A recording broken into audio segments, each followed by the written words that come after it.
মুর্শিদাবাদে রামনবমী শোভাযাত্রায় হামলার প্রতিবাদে কোচবিহারে প্রতিবাদ মিছিল ও জেলা শাসককে ডেপুটেশন দিল বজরং দল ও বিশ্ব হিন্দু পরিষদ। এদিন সংগঠনের পক্ষ থেকে কোচবিহার শহরে একটি প্রতিবাদ মিছিল বের করে এবং পরবর্তীতে কোচবিহার জেলা শাসক দপ্তরে ডেপুটেশন দেওয়া হয়।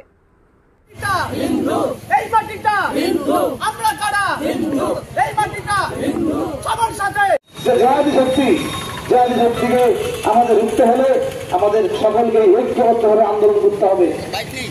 দল কি, দুর্গা বাহিনী কি, মাতৃশক্তি কি, মাতৃশক্তি কি থাকে, তাহলে হিন্দুদের সময় কেন এত বাধা? কেন হিন্দুদের বারবার করে আক্রমণিত হতে হবে? সে রামনবমীর মিছিল বলুন, দুর্গাপূজার প্রতিবার প্যান্ডেলই বলুন, সে যে নাগরিক বৃন্দ কুচবিহারে এবং পথ চলতি যে ভাই বোন দাদা এবং বয়োজ্যেষ্ঠ যারা রয়েছেন, সবাইকে আমার অন্তরের অন্তঃস্থল থেকে গৈরিক প্রণাম জানাই। গৈরিক প্রণাম জানাই তাদেরকে আমার বিশ্ব হিন্দু পরিষদের সংগঠন এবং সহযোগী সংগঠন। বিধর্মীদের বিলম্বে গ্রেফতার করতে হবে। মুর্শিদাবাদে রাম ভক্তদের দ্বারা পরিচালিত শোভাযাত্রায় বিধর্মীরা যে সংগঠিত অপরাধ করেছে সেই অপরাধীদের বিলম্বে গ্রেফতার করতে হবে। এই জঘন্য হত্যাকাণ্ডের অপরাধীদের ধরবার জন্য এনআইএ তদন্ত শুরু করতে হবে। এই অপরাধীদের চিহ্নিত করে শাস্তি দানের জন্য অবিলম্বে এনআইএ তদন্ত করতে হবে। হিন্দুদের উপরে বারবার আক্রমণ হিন্দু সমাজ বরদাস্ত এখন থেকে করছে না। বীরের জাতি আমরা ধীরে ধীরে ধ্বংস হয়ে যাচ্ছি। আমরা যদি নিজের আমাদের ছেলে মেয়েকে এই বীর পরিণত না করতে পারি, তাহলে বাড়ি গাড়ি করে লাভ নেই, কিচ্ছু থাকবে না, কিচ্ছু থাকবে না আপনাদের বাড়ি গাড়ি। পরবর্তী প্রজন্মকে কি জবাব দেবেন আপনার ছেলে মেয়েকে?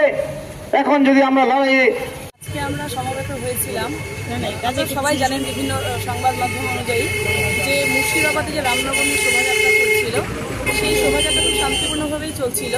কিন্তু শোভাযাত্রাটা যখন এগিয়ে যাচ্ছিল, হঠাৎ শোভাযাত্রার উপরে অতর্কিতে হামলা চালায় কিছু দুষ্কৃতী। বিভিন্ন রকমভাবে সেখানে অত্যাচারিত হতে হয় হিন্দুদের। তার মাঝে 5 জন হসপিটালাইজড হয়ে আছে। ইতিমধ্যে এই বিষয়টি আইনের আওতায় নিয়ে যাওয়া হয়েছে এবং বিচারাধীন বিষয় এটা। তো এই ডেপুটেশন আকারে আমরা জেলা সমাহর্তাকর্তার মাধ্যমে আমরা রাজ্যপালের কাছে এই আবেদনপত্র পাঠাচ্ছি যে এই হিন্দুদের উপরে বারবার করে কেন আক্রমণ নেমে আসছে, কেন বারবার করে সনাতনী হিন্দুদেরকেই সহিষ্ণুতার পরিচয় দিতে হবে। আরও ভারতবর্ষের বুকে অনেক ধরনের ধর্ম মতাবলম্বীরা রয়েছে, তাদেরও কিন্তু শান্তিপূর্ণভাবেই যেরকম তাদের সব কিছু পালন করে, আমরাও সেটা চাই। তো শান্তি একতরফাভাবে বজায় রাখা যায় না, তার জন্য উভয়েরই সহযোগিতা প্রয়োজন। উত্তরবঙ্গ প্রান্তের তরফে কালকে আমরা শিলিগুড়ি থেকে ডেপুটেশন দিয়েছি, আজকে কুচবিহারে হলো, আলিপুরদুয়ারে হচ্ছে, এরকমভাবে প্রত্যেকটা জায়গাতেই যেখানে এসডিও সেখানে এসডিও নিয়ে আমরা পৌঁছাচ্ছি। যদি আমরা বিশ্ব হিন্দু থেকে আমরা যদি না পাই এর সুবিচার, তাহলে এই আন্দোলন বৃহত্তর থেকে বৃহত্তর পর্যায়ে আমরা নিয়ে যাব। আমার নাম মৌমিতা মিত্র দত্ত, উত্তরবঙ্গ প্রান্ত মাতৃশক্তি সংযোজিকা, বিশ্ব হিন্দু পরিষদ। আপনি কি আপনার বাড়িকে আভিজাত্যের ছোঁয়ায় সাজিয়ে তুলতে চাইছেন? তবে বিশাল এম্পোরিয়ামের কাছে আপনার স্বপ্নের বাড়িকে সাজিয়ে তুলুন। এখানে ঘর সাজানোর শোপিস, পর্দা ও ইউনিক ডিজাইনের যাবতীয় আইটেম পাবেন। সকলের 1 নম্বর নির্ভরযোগ্য প্রতিষ্ঠান, ঐতিহ্যের আর এক নাম বিশাল এম্পোরিয়াম। আমাদের ঠিকানা বিশাল এম্পোরিয়াম 375 BS রোড, কোচবিহার।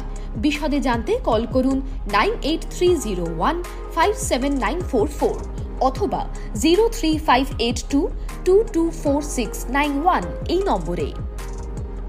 এখন কোচবিহার মিশন হাসপাতালে উত্তরবঙ্গের মধ্যে প্রথম অত্যাধুনিক ফোবিয়া ফ্রি 1.5 টেসলা এমআরআই পরিষেবা। এছাড়াও endoscopy, colonoscopy, ERCP, CT scan, আল্ট্রাসোনোগ্রাফির মতো গুরুত্বপূর্ণ পরিষেবা রয়েছে। মিশন হাসপাতাল, চকচকা, কোচবিহার। বিশদে জানতে কল করুন